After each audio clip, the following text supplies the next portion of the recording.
नमस्कार दोस्तों, ज्ञान गीता के इस मंच पर आपका सादर अभिनंदन। भगवान श्री कृष्ण और राधा रानी के भक्तों को उनके युगल स्वरूप के दर्शन, कृपा, करुणा और प्रेम का निरंतर अनुभूति होता रहता है।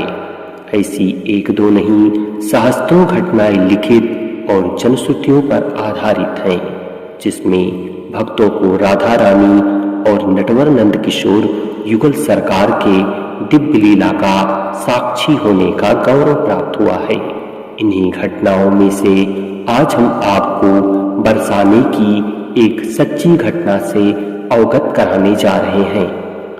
यद्यपि जनश्रुतियों पर आधारित यह एक सच्ची घटना कही जाती है, किंतु फिर भी इस घटना पर विश्वास करना अथवा ना करना हम आपकी श्रद्धा पर छोड़ते हैं। रमा नाम की एक स्त्री थी जो किसी गांव में रहती थी।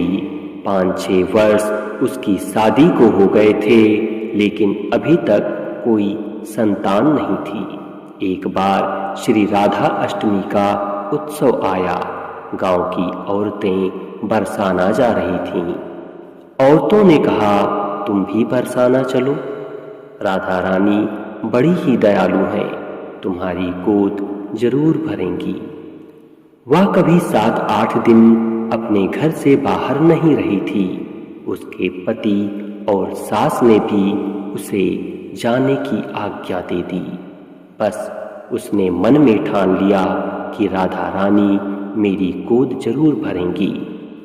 जिस दिन उसे जाना था उसी दिन पैर में चोट लग गई, चला भी नहीं जा रहा था। फिर भी वह स्त्रियों के संग यात्रा पर चल पड़ी। सारे रास्ते ट्रेन में राधा कृष्ण का जप कीर्तन चलता रहा। इस प्रकार सभी स्त्रियों के साथ वह बरसाना पहुंच गई। सभी नहा धोकर राधा जी के मंदिर में जाने के लिए तैयार हुए। राधा जी के मंदिर में जब जाते हैं तो ऊपर बहुत सी सीढ़ियां चढ़नी पड़ती हैं। जैसे उसके साथ की सभी स्त्रियां सीढ़ियां चढ़ने लगीं, वह स्त्रियों से बोली, तुम लोग आगे आगे चलो, मैं धीरे धीरे सीढ़ियों से आ रही हूँ। पैर में चोट लगने की वजह से चला भी नहीं जा रहा था। 2-4 सीढ़ियां चढ़ने के बाद उसका पैर मुड़ गया और वह नीचे गिरने लगी। तभी एक 7-8 साल की कन्या ने उसका हाथ पकड़ लिया। रमा बोली, बेटी, अगर आज तुम न होती तो मैं नीचे गिर गई होती। वह कन्या बोली, मैया, ऐसे कैसे गिर जाने देती मैं तुम्हें। रमा ने पूछा, बेटी, तुम्हारा क्या नाम है। वह बोली, लाडो नाम है मेरा, यहीं पास में रहती हूँ। वे दोनों सीढ़ियों पर बैठ गए। लाडो कहने लगी, मैया, मेरे लिए क्या लाई हो, ना कोई जान पहचान और लाडो ऐसी बात कर रही है। रमा ने कहा, लाडो, मैं कल तुम्हारे लिए अवश्य कुछ लेकर आऊंगी, तुम्हें क्या पसंद है। लाडो बोलती है, मुझे नथनी, गले का हार, कान के कुंडल, चूड़ियाँ, मेहंदी, घाघरा चोली, यह सब चीजें पसंद हैं, कुछ भी ले आना। इतना कहकर वह बालिका भाग गई। जैसे तैसे रमा भी मंदिर में दर्शन करके लौट आई।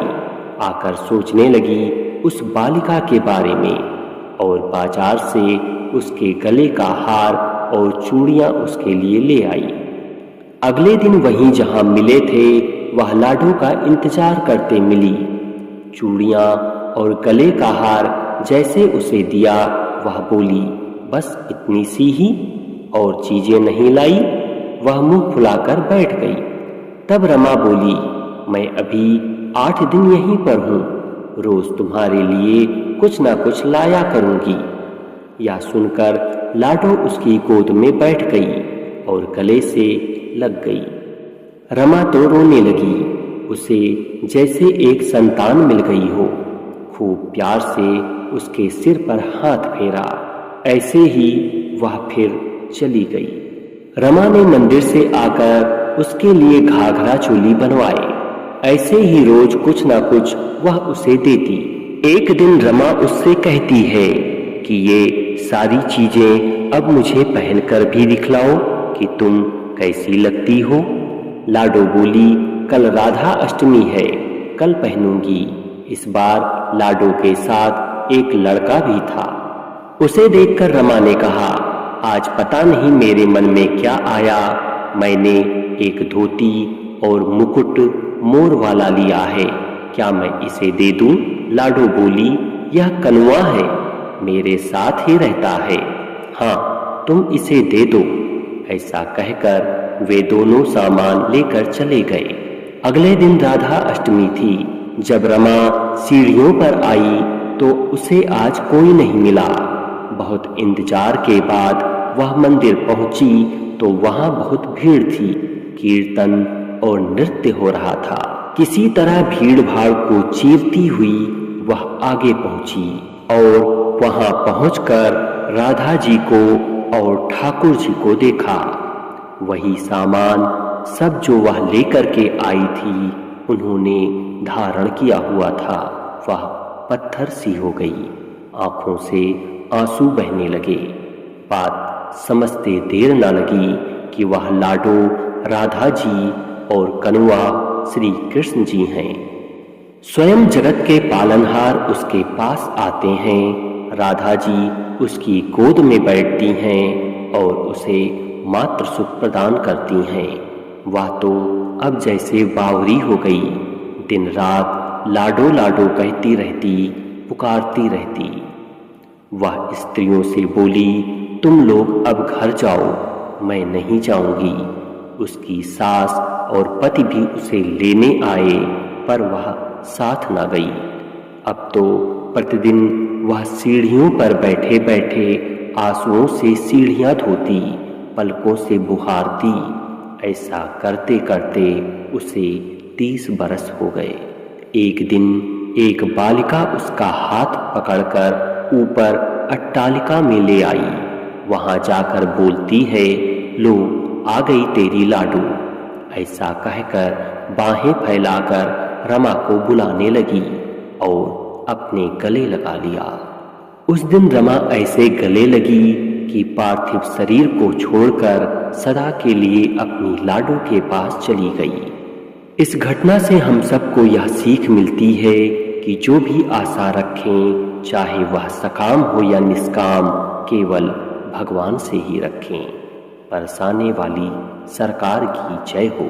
तो दोस्तों, अगर आपको यह कथा पसंद आई हो तो इसे लाइक करें, वीडियो को अधिक से अधिक लोगों को शेयर करें और साथ ही कमेंट में राधा रानी की जय अवश्य लिखें। चैनल पर नए हैं तो इसे सब्सक्राइब करना ना भूलें। फिर मिलेंगे एक नई वीडियो में कुछ नई जानकारी के साथ। तब तक मैं विवेक कुमार श्रीवास्तव आपसे विदा चाहूँगा।